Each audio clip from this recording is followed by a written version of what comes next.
write that solution for the first two. So clearly, like I said, 1/4 x squared is in both terms, right? With the one term being it. So I have a 1/4 x squared y squared. So clearly, this is in both terms. And here, if I take this out, what is 1 times this? It is this, right? So now I will then take out that 1/4 from there, which will leave me with 1 to the power of 4 x and y, right? And then that's it. Because if I were to multiply this by that, it would come back to this. So we are good. Let's do number 2. So if that was number 1, let's do number 2. For number 2, it is much more, there's no fractions, so it's more simple. And also for this, I would have elected, right, to multiply, let's say, by 16. So if I multiply by 16 here, I'd get a 4 here. 16 here, I'd get a 16, so it would be a 1. I'd still come back to something like this. But I would advise against that step. So let's do these two terms where you have the highest common factor as k.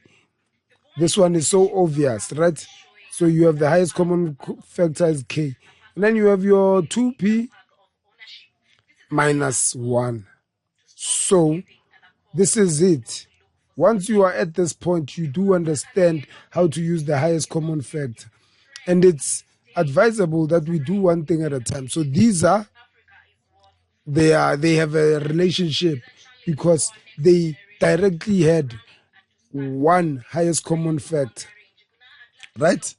So when it comes to the second one, now the trick here is that you also have two terms. Do not let the bracket here fool you where there's a minus sign. Let's say you have two terms, and you can see that the purpose now would be to get this to be the same as whatever's inside the bracket. So to get this to be whatever the same as what's inside the bracket, you would have to multiply by negative. So I multiply this by negative, right? So if I multiply this by negative, I get a positive. So let's say I rewrite the entire thing, or the entire first term, which is a minus q. And so this negative times negative would give me a positive. Now, I would have to open a bracket. And then, because this is done, now I'll have to go negative times positive. And I'd have my negative q. And clearly now my highest common factor becomes the bracket, which is a minus q, close bracket, with bracket xy plus 1. So that's my final solution to this question. Now, I'm going to look for another question that is similar to this one, which is the one that follows, number 4. So for number 4, clearly you have this bracket, and this bracket. Now, the issue here is that the bracket, the last bracket, does not match the first two brackets. So I have to turn this into something similar to the first two brackets. And therefore, let me just rewrite whatever needs to be rewritten, and then I'll change that bracket accordingly.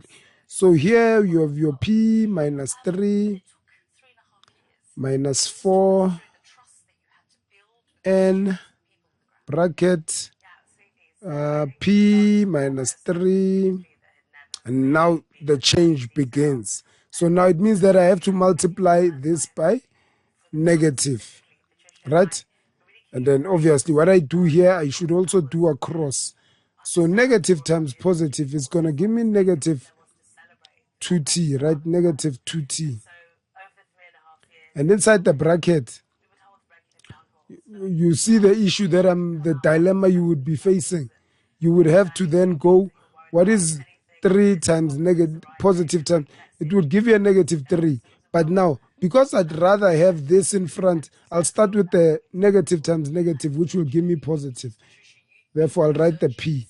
And then now I'll have the negative times positive, which will give me the -3. And this is how you would do this. Now you take the highest common factor, which is so obvious. It's the P minus 3, right? Bracket P minus 3. And then for the rest, you just have to rewrite them inside a bracket, minus 4n and minus 2t.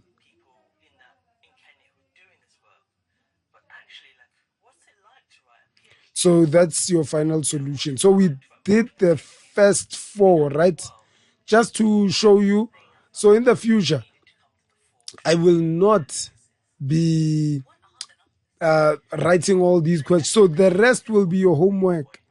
So this is what you need to do. Struggle. Show me how you did it by taking a picture and send it back to me. Then I can be able to resolve your issues, if any.